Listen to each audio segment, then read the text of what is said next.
Hello, my name is Michelle Taylor. I am the founder and executive director of Sankofa Summer School.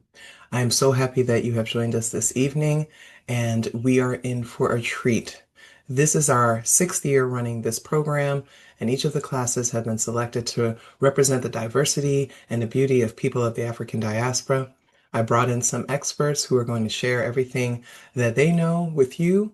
We hope that you are engaged in this class, that you keep it interactive, have questions for our facilitator, and overall, I hope that you just really enjoy yourself and gain something, some new knowledge from this. We're so happy that you're here. At the end of the class, please consider filling out the feedback form. It helps us improve every single year. And without further ado, here's your class. Greetings, greetings, greetings. Peace, everyone. I am Yayusi Jami. I'm an organizer with the Malcolm X Grassroots Movement and a scholar in the discipline of Black Studies. And I am here today to talk about some of my favorite folks in the world, Assata Shakur and her dear comrades who she worked with and who helped her to not spend the duration of her days in prison. And we will go ahead and get started.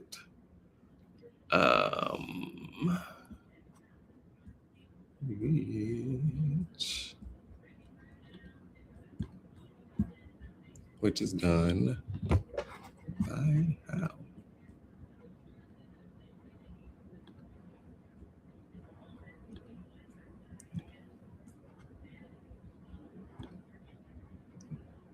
Uh-oh. Just a second. Okay.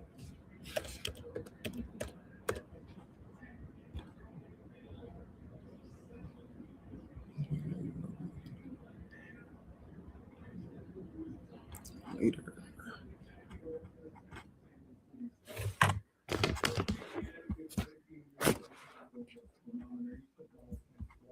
I'm sorry, I had to jump back on. Okay. Can you re-upload your slides? They just completely disappeared. Really? Okay. I'm sorry about that.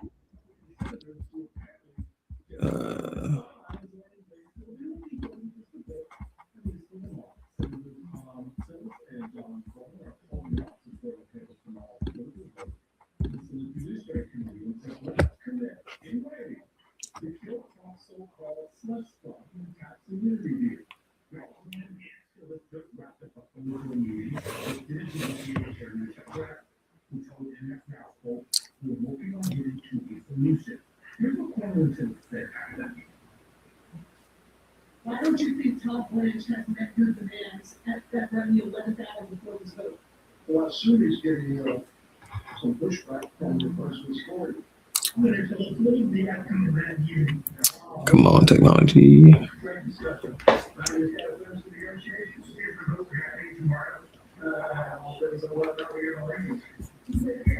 Okay.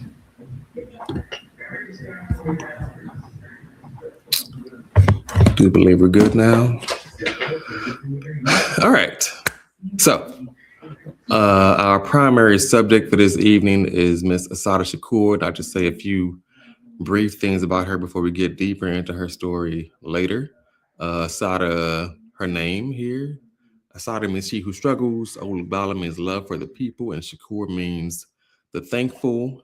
And she acquired this name through her studies and her comrades in the New York Black Panther Party / New African Independence Movement.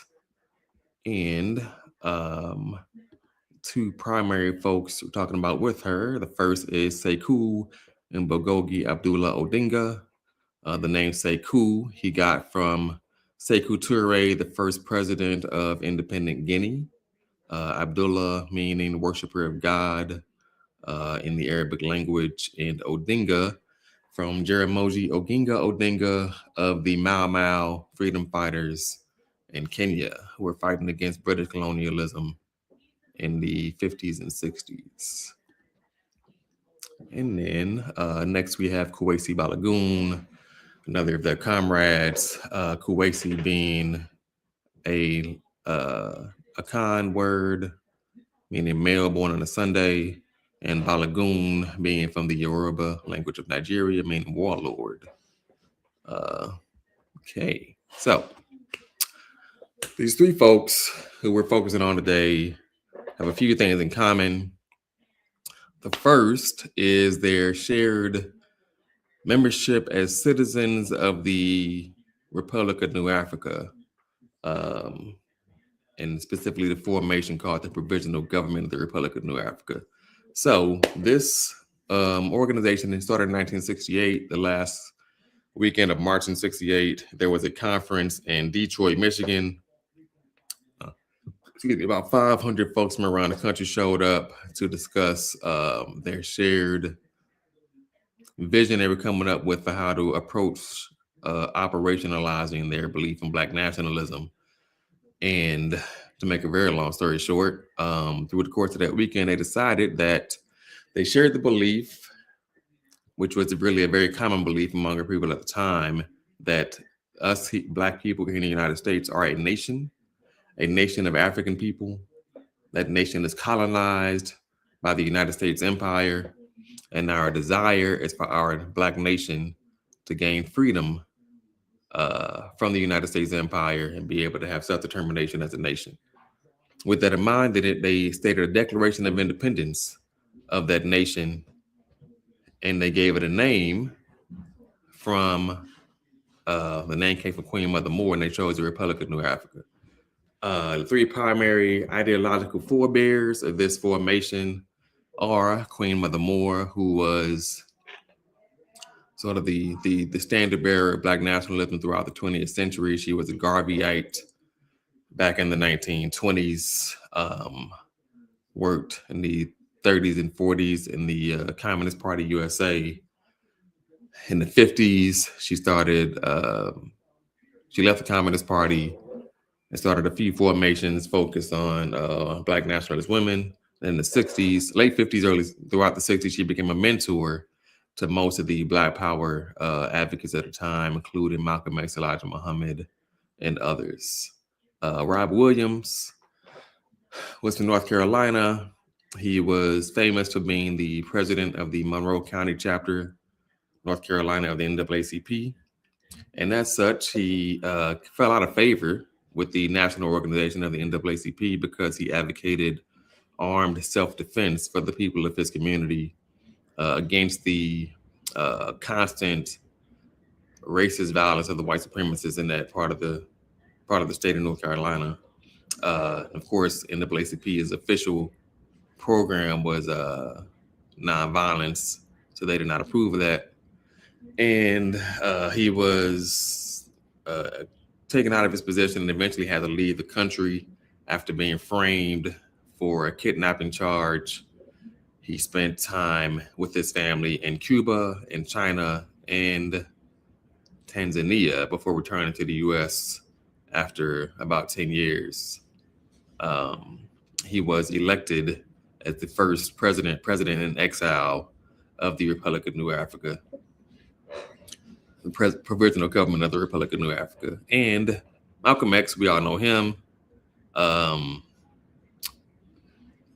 The people who were most closely involved with putting together this meeting in Detroit that led to the Declaration of Independence and the provisional government were all Malcolmites, people who saw themselves as being tasked with carrying on the legacy of Malcolm after his assassination in '65. And these people from Philadelphia and Detroit and New York primarily came with the vision of continuing Malcolm's legacy through this provisional government of the Republic of New Africa.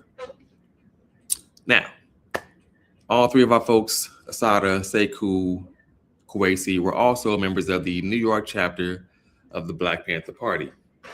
I have here that this was the third organization to have that name, because that is something that is important to understand about this group. The first organization to have the name Black Panther Party was called the Lowndes County Freedom Organization in Lowndes County, Alabama, which was a project of SNCC, the Student Nonviolent Coordinating Committee.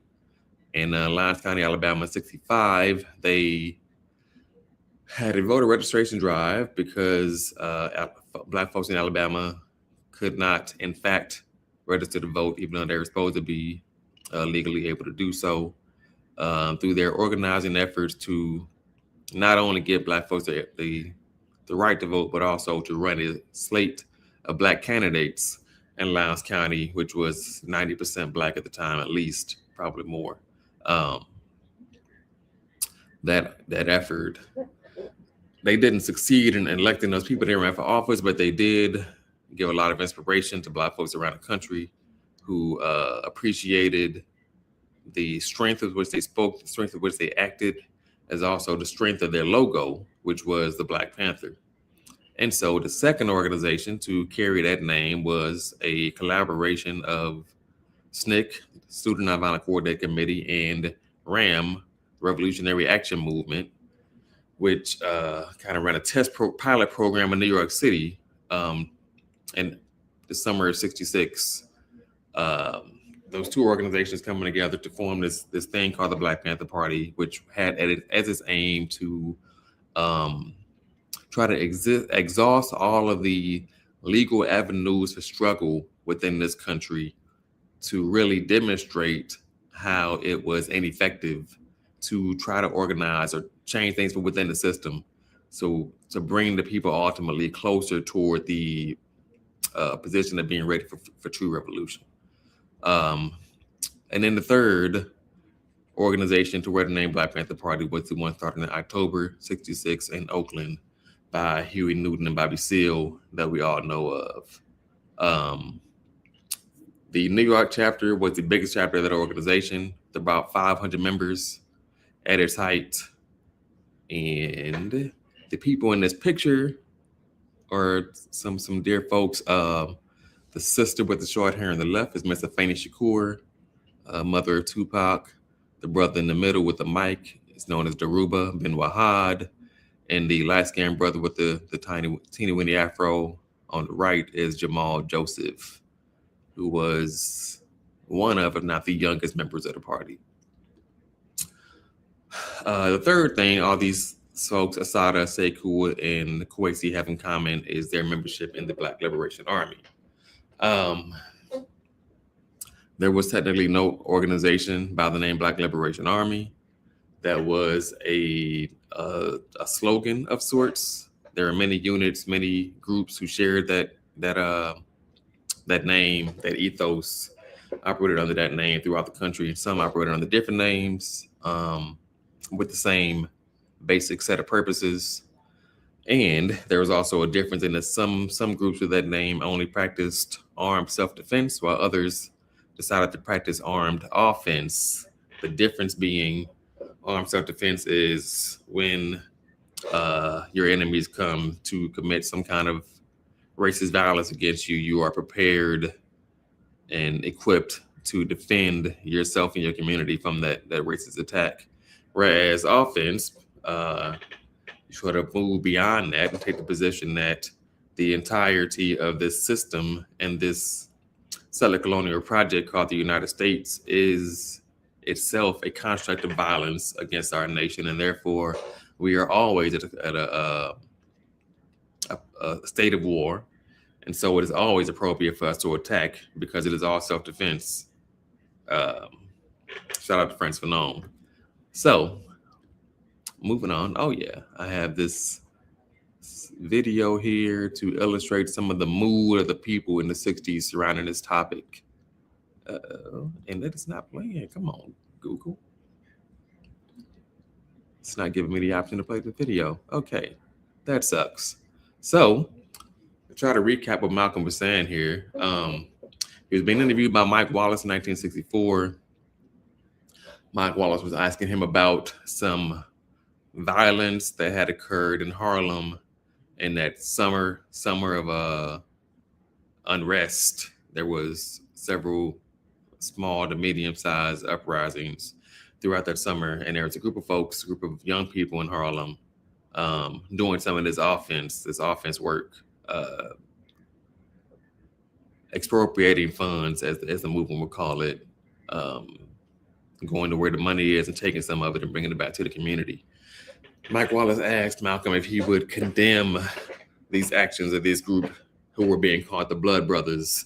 And Malcolm said he most certainly would not condemn them because, sort of what I was just saying, if anyone does this type of thing, they're justified to do so because this country is at war with us. And so this was prior to anyone ever hearing of the name Black Liberation Army. This kind of activity and this kind of talk was happening throughout the community, throughout the country.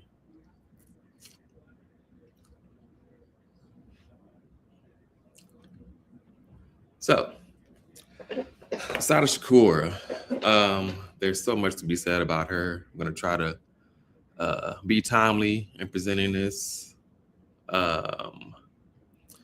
So she was born in 1947 in Queens, New York.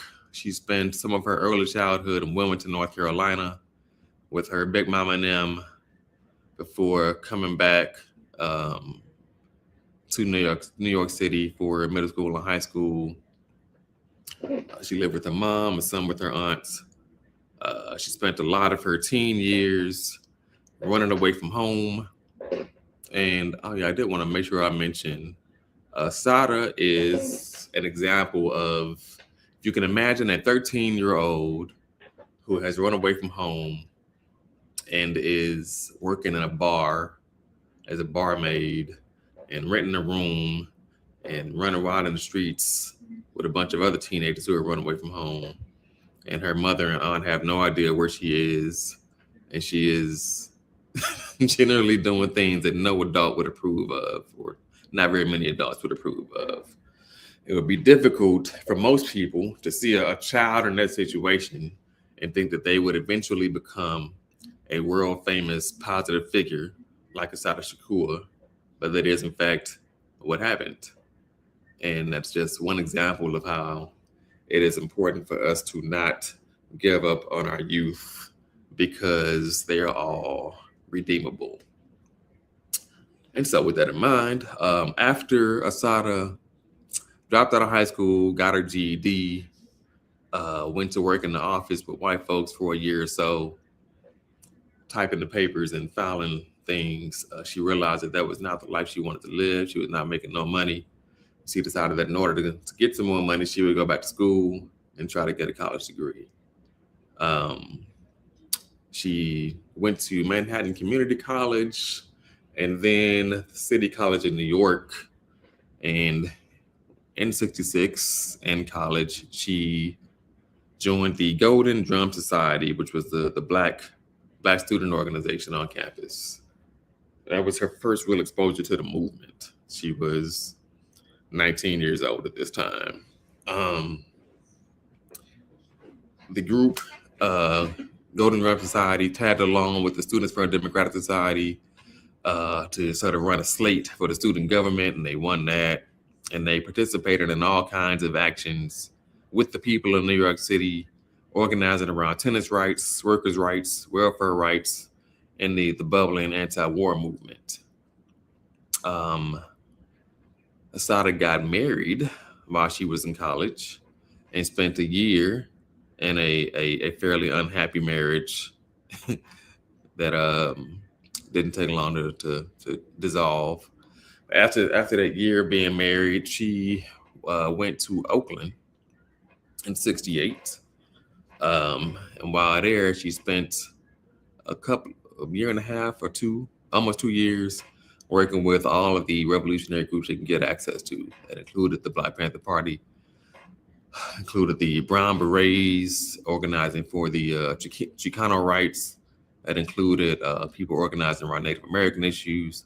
That included people organizing around Asian American issues.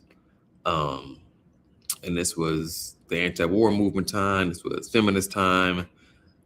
She was getting involved, learning about all these things, all these formations, and really sharpening her analysis of the country she lived in and how she wanted to take part in this whole movement.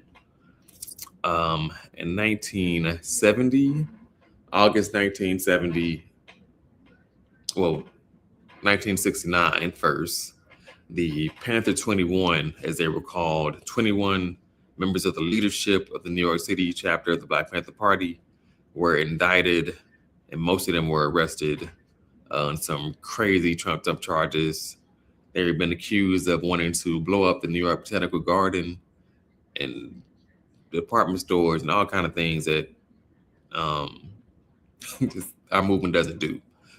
But that happened. And then in August 1970, Jonathan Jackson, the younger brother of George Jackson, attempted to liberate George and a few other people from prison in Marin County, California. Jonathan and others were killed in that action. The only person left alive from that situation was Ruchell McGee, who would spend about 5 decades total in prison as a political prisoner. And Angela Davis was arrested as a result of that action because the guns that Jonathan used were registered to Angela. And that began the Free Angela International campaign to get her out of jail and to keep her from being railroaded by the system, which ultimately did succeed. But all of that, witnessing all of that, observing all of that is what inspired Assata to go back to New York City and to join the Black Panther Party. So that was 1970. And then February of 1971, so yet less than a year later, Assata left the Black Panther Party after the expulsions of Geronimo Pratt and the Panther 21. Now, I don't think we have time to fully go into that, but anyone who is unaware, you can look up Huey Newton expelling people from the Panther Party and what that was all about, what he said about it and what others said about it. But it was not a popular move for Huey to do. So Assata left the party February 71. May 71, Assata was walking down the street toward her home. One of her comrades stopped her and told her, "Don't go home. The cops are at your house. They're swarming the place, and you can't go home." And Assata at that moment or that day basically decided that she needed to go underground, which means no longer operating in any kind of public way. Change your name, change your identity, change your patterns. Don't stay in any one place for too long if you can, and go off the grid basically.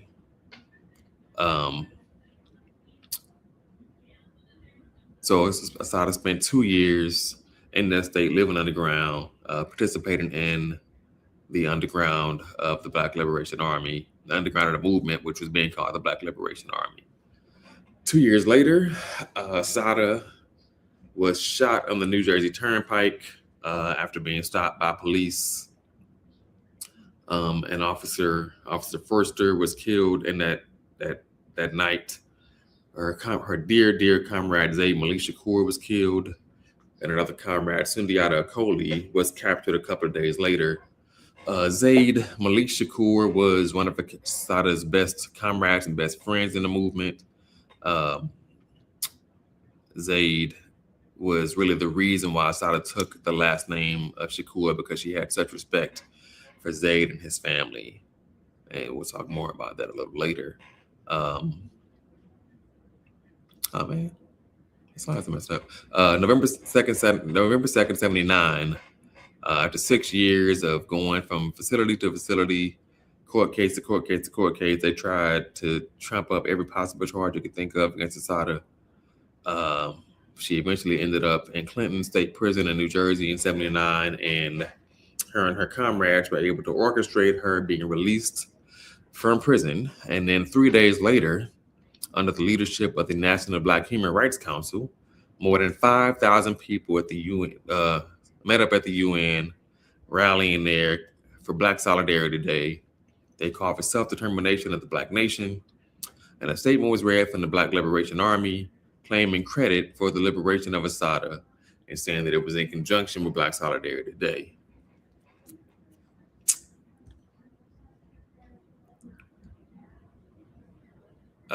And so after that, 79, she got out, and then at some point in the 80s, she surfaced in Cuba, receiving political asylum from that country, and published a book of her memoirs, which is one of the best books you could ever read. So, second person Sekou Odinga. He was born in 1944 in Queens, New York, Jamaica, Queens. At the age of 16, Sekou was busted for robbery. Sekou spent all of his early teens in a gang, running the streets with his partners. Same kind of situation as Assata. I want to raise a point that if you witnessed Sekou at 16 years old being put in Comstock prison for youth offenders, you would not think that he was going to have a very positive, productive life. But nothing could be further from the truth. Again, don't give up on our youth. Sekou's cellmate in Comstock was Lumumba Shakur. Lumumba was the blood brother of Zaid Malik Shakur, who I just mentioned a few minutes ago. Zaid and Lumumba were sons of Abba Saladin Shakur. Now, Saladin Shakur was a close friend and comrade of Malcolm X. He was in the Muhammad's temple with Malcolm. He left the temple with Malcolm. He was in the Muslim Mosque Incorporated, an organization of Afro-American unity with Malcolm. And he poured into his sons as much as he could, including Lumumba, while he was locked up with Sekou and Comstock.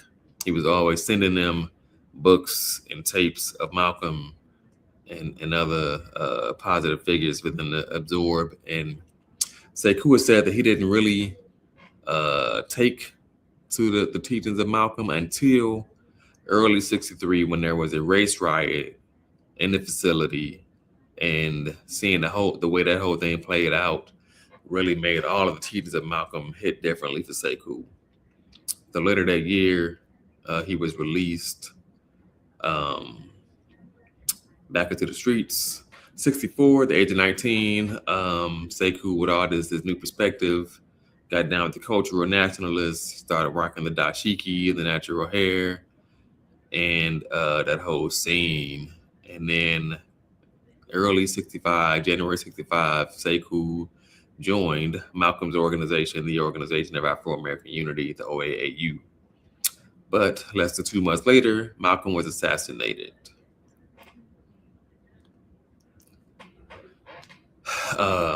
Sekou stayed in the OAAU under the leadership of Malcolm's sister, Ella Little Collins, for 2 years after that, until he got disillusioned with the direction of things and started trying to figure out a way for him and his friends to really create their own formation based on their understanding of how to practice the principles of revolutionary nationalism.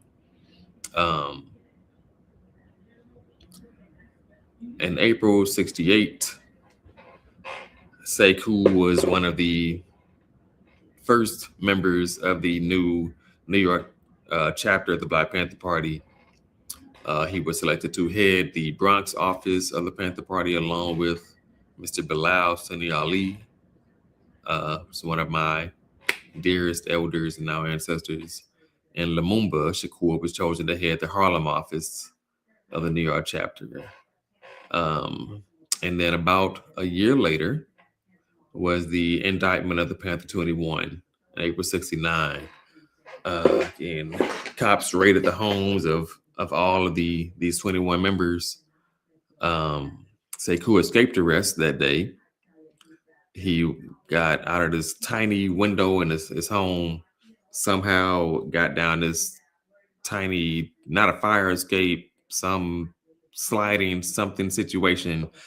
People started calling him Spider-Man after that. Sekou escaped, fled the country, and moved to Algeria, joining the international section of the Black Panther Party. This international section really functioned like an embassy of sorts for Black America. They interacted with revolutionary forces from all over the world, from Algeria, people from Palestine, Vietnam, China, South Africa, Southern Africa,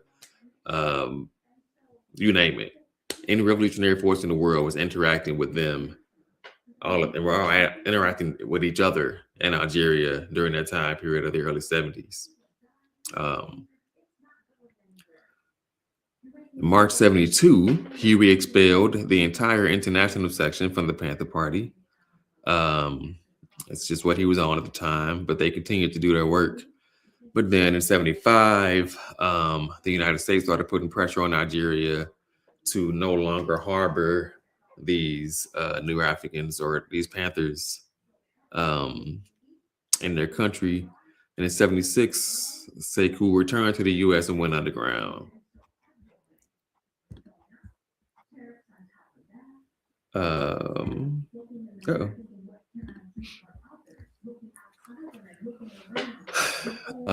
They started a formation of the Black Panther Party, Black Liberation Army, a unit of the Black Liberation Army, you could say, called the Revolutionary Armed Task Force, or RATF, Revolutionary Armed Task Force. This group, where they call themselves New African Freedom Fighters, they also work closely in conjunction with some white anti-imperialists. We don't focus on white folks here at Sankofa Summer School, but many of them are in a formation called the May 19th Communist Organization, if you want to learn more about them. Together, these folks raise funds to support the development of the underground infrastructure. They raise funds to the families of political prisoners, general Black liberation movement activities, and freedom movements on the African continent. And they did so primarily through expropriations. Again, going to where the money is, whether that is a bank, a Brinks truck, or whatever the case may be, taking some of it because it belongs to us anyway, and distributing it where it needs to go. In 79, the RATF was the unit of the Black Liberation Army that liberated Assata from prison. And then the most second famous or infamous, depending on how you look at it, action that the RATF was involved in was a failed attempt to expropriate funds from a Brinks truck in Nyack, New York, October 20th, 1981. Samuel Brown and 3 white comrades were arrested that day. Samuel Brown was extremely tortured and unfortunately started to give up information about his comrades. And then 3 days later, Sekou and Mtiyari Shabaka Sundiata were cornered. Mtiyari was killed that day, and Sekou was captured, and then he was tortured mercilessly for some days, but he did not give up any information to the pigs. April 1983, in the opening statement that Sekou gave in his federal trial, he said, "The United States of America would have you believe that I am a criminal, that we are all criminals. That just isn't so. I am a new African soldier, and we have an absolute right to fight for our freedom. That is a human right. That is not a right you have to ask or beg for. Like all people who want to be free, what is necessary to exercise that right is to stand up like men and women and exercise it. If it calls for fighting, then we fight." That is the official stance that Sekou took in his federal trial after being captured by the empire after 12 years, 13 years of being underground and fighting in every way he could during that time.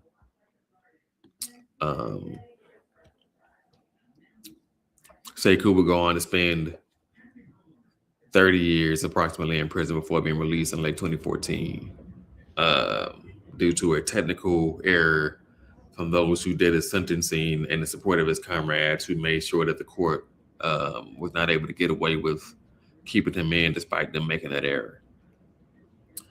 Okay, Kuwasi Balagoon. Let's try to keep this going.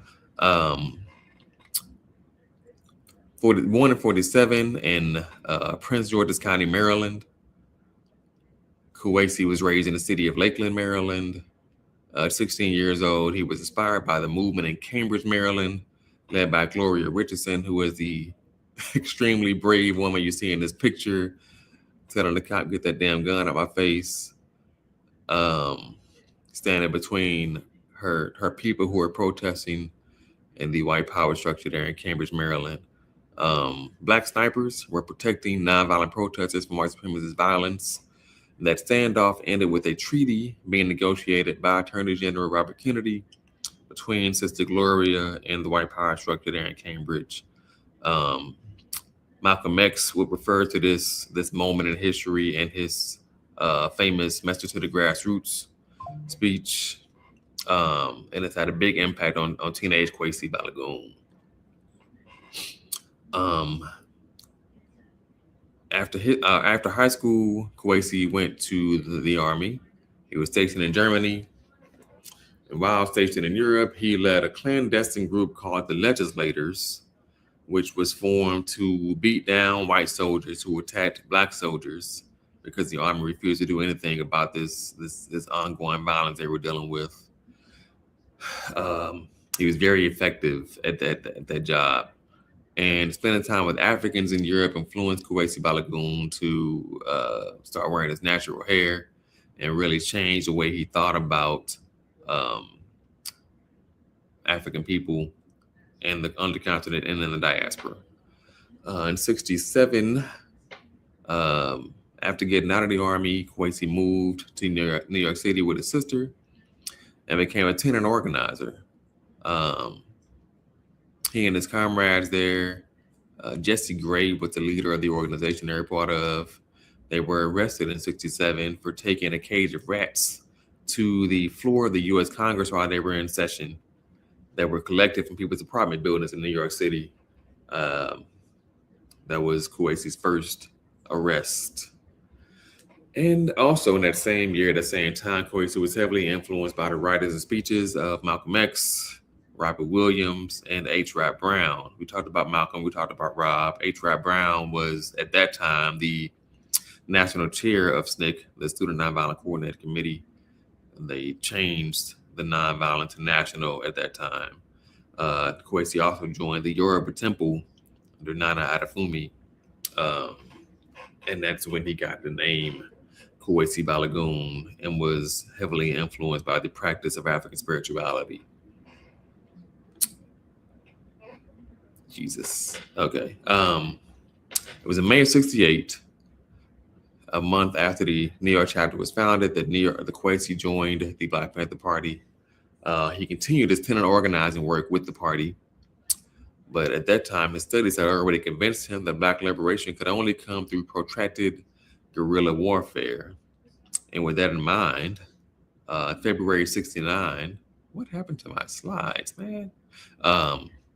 Kuwasi and his comrade Richard Harris were arrested on bank robbery charges in Newark, New Jersey. It's February 1969. And of course, we said April 1969 is when the Panther 21 indictment came down and all of the leadership, or most of the leadership, got arrested. A central charge in the indictment of the Panther 21 was the accusation that Kuwasi Balagoon and Sekou Odinga had planned to ambush police officers on January 17th, 1969, but were interrupted by more officers arriving on the scene. The Panther 21 published their collective memoirs and a book called We Will Return in the Whirlwind, which is a wonderful book to add to your library. In May of 1971, the Panther 21 was acquitted of all charges, primarily through the genius pro se attorney work of Assata Shakur, who was not an attorney, but she defended herself in the group in court and got them acquitted of all charges. And soon after that, Kuwasi actually pled guilty to attempting to shoot police officers along with an unnamed accomplice. And it is after going to prison at this time, after pleading guilty, when he started to develop his beliefs as a New African and as an anarchist. We've covered what New Africa is, and anarchist basically is the belief or disbelief in hierarchy. The anarchists don't believe in the necessity of a state or a government. They believe that the people should be able to organize themselves and govern themselves through radical participatory direct democracy in all aspects of life.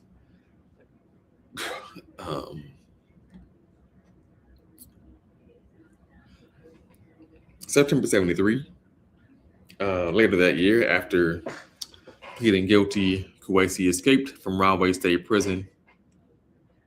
And then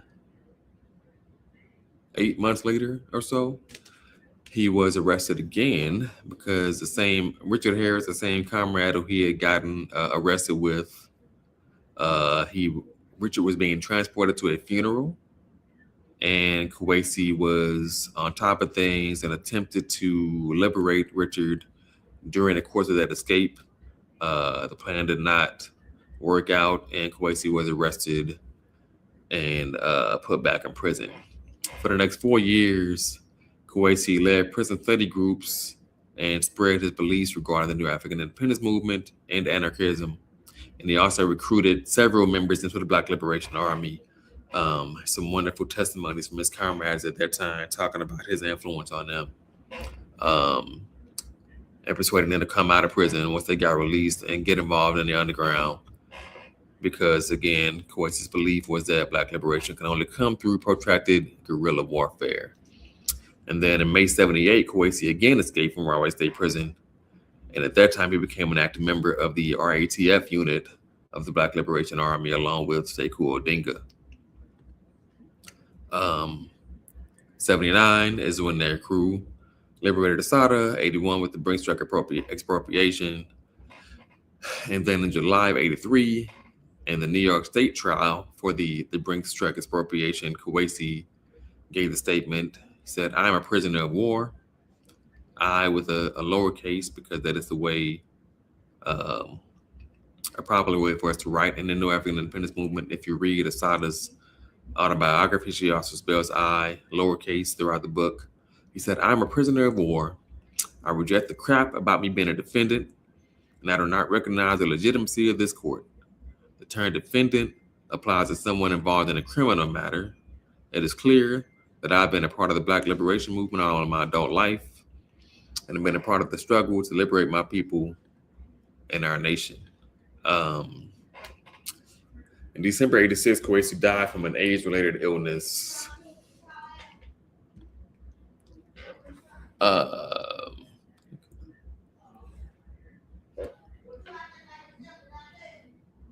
On Kuwasi's private life, Kuwasi was a relationship anarchist as well as a political anarchist.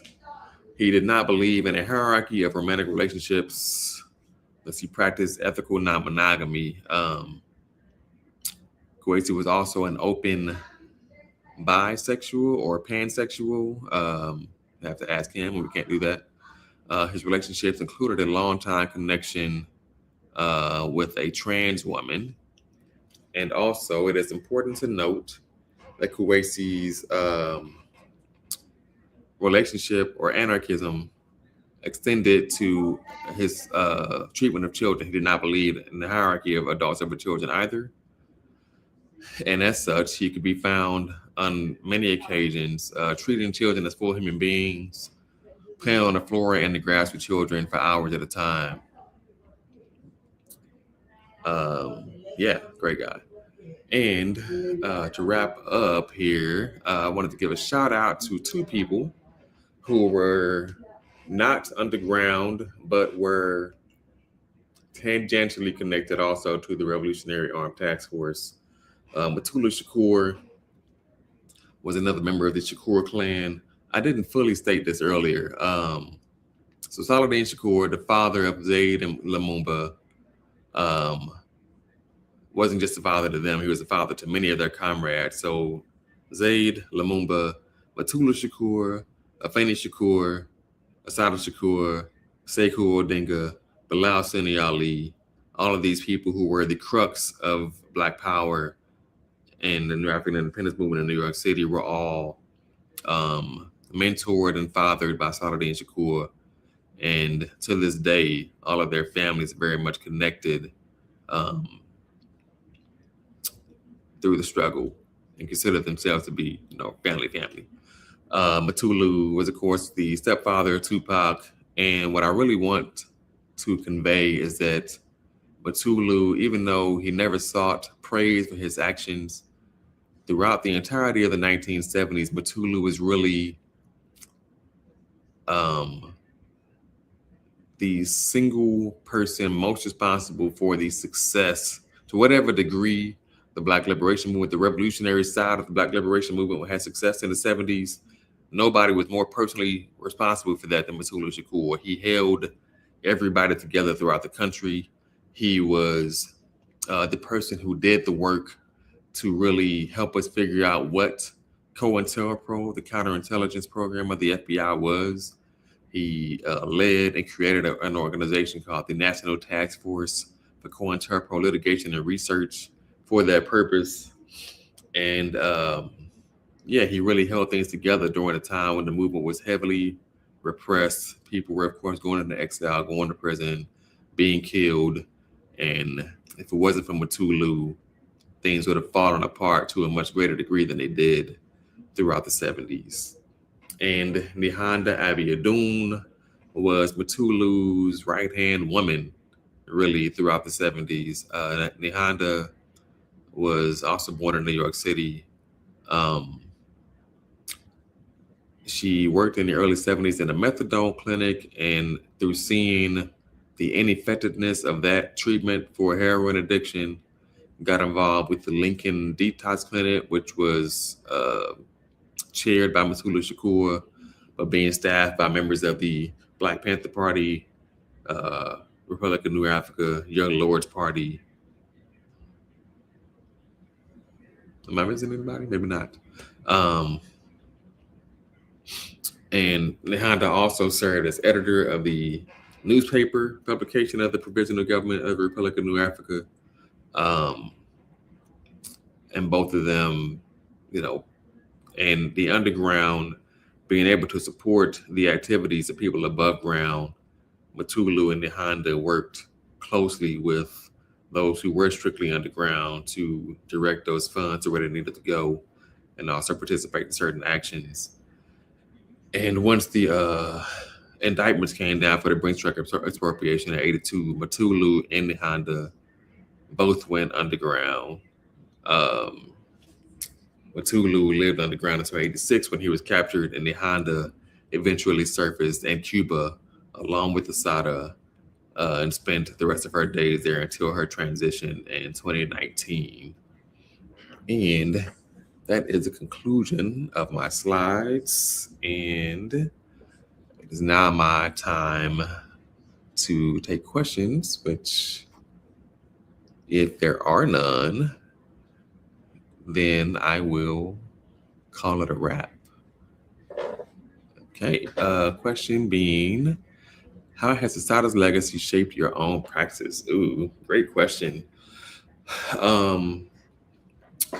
One of my dear elders, Chinganji Akinyela, who was probably Assata and Nihanda's best friend here in the U.S., she recently wrote a paper about Assata's practice and its impact on people. So Shiganji spent some years organizing trips of revolutionary Black women to go to Cuba to spend time with Assata and Nihanda, and also the people of Cuba, and connecting our movements and figuring out how we can be of assistance to each other, and really just getting to spend time with Assata and Nihanda and get life lessons from them.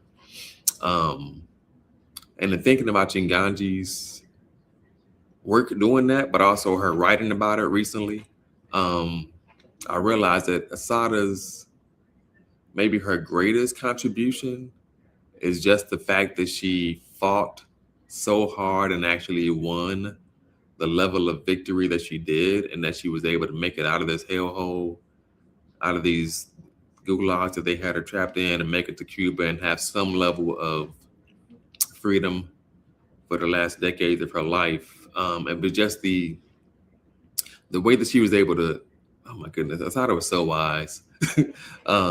Just so many gems, but really the impact that Assata had on so many people, on a personal level, not just in our movement here, but people from movements around the world who came to Cuba and were able, some of them, to get an audience with Assata, form a relationship with her.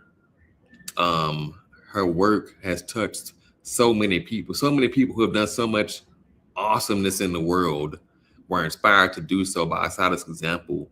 And for me, that is the crux of what makes Assata so beautiful, and what I want to emulate and learn from her in my own life is appreciating sort of the butterfly effect of our actions. It's easy for us to get down, get burnt out, because it seems like we're not making enough gains, gaining enough tangible victories, but you really never know what effect your actions are taking. No one can know really until long after you're gone, but staying committed and doing the work is guaranteed to have reverberations beyond what even you can fathom and realize. And because of that, you stay in it and trust the process and trust in the righteousness of our cause. And that is the primary impact that Assata's legacy has had on me and my praxis.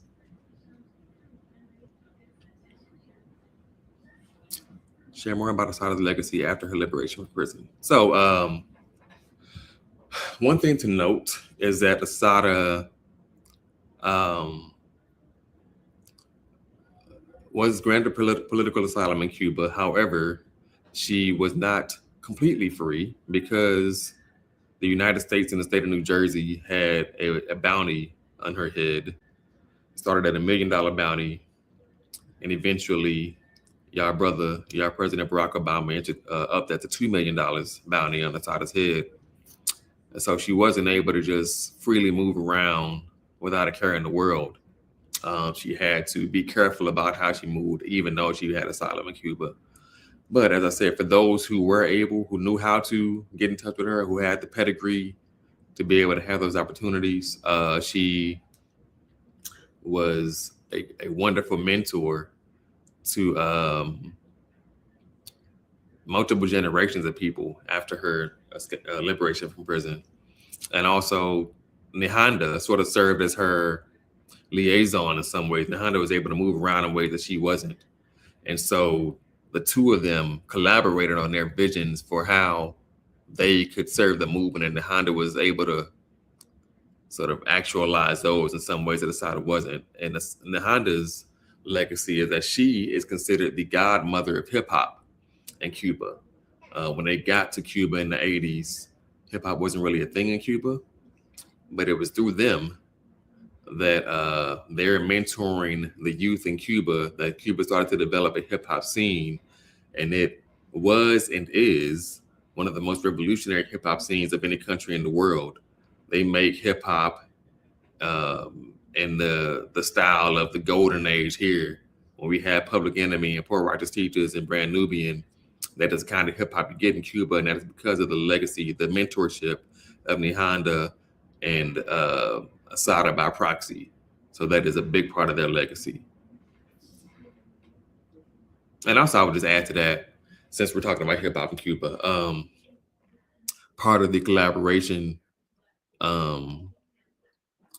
between our movement here and what they were doing in Cuba led to what is called the Black August Hip Hop Project. Black August has been practiced since 1979. Was started by members of the Black guerrilla family in prison in California, and popularized out in the streets by the members of the New African Independence Movement. In the 90s, folks in New York City and in Cuba had the idea to take the practice of Black August, start organizing concerts during that month, and use them to popularize the situation of political prisoners and raise money to try to get them free. And so they had folks in the era of the late 90s, the Common, the Roots, Dead Prez, all those, that Black Star, folks like that performed at these Black August hip hop concerts in New York City, but also in Cuba, also in South Africa. And they took these messages about political prisoners and that awareness throughout the world and inspired a generation with it. And that was the work of Nihanda and Assata, inspiring us to do that work. So that is my answer to that.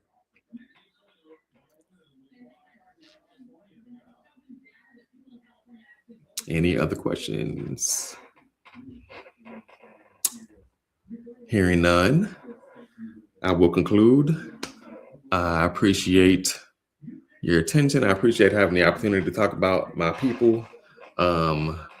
Everyone I mentioned in this presentation is someone who is very dear to me, whether they're still around or an ancestor. I love them. I love you, and hope to do more of this in the future. And